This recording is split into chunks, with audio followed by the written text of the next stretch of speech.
الله الرحمن الرحيم horta waxaan aad arkaysaan barnaamij ma waa shucuur muujin ee barnaamij maxay ahaaytay caaratoona ma jiro waxaan ku muujinaynaa shucuurtayada waayo waxaan doonaynaa inaanu midowno oo mid ahaano waayo taladayadu waxay taalaa bardaha sayidka ama la yiraahdo khaatumo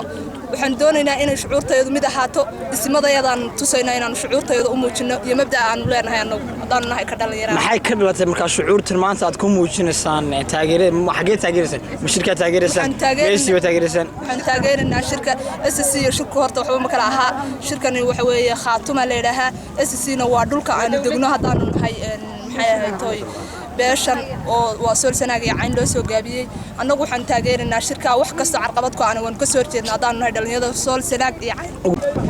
barnaamij hadda ku sheego waxaan kamid ahay dhalinyarada soo abaabushay waxaan ku muujinaa barnaamijyada maanta shirka khaatumatu oo wali qaybtiisa labaad maraya ayaan waxaan ku muujinaa hadaan dhalinyarada ku nool maanta degmada cayn degmada taleex ayaa waxaan ku muujinaynaa in ay tireen shacabkii iyo dhalinyaradii ay aad ugu faraxsan yihiin maanta meesha uu marayo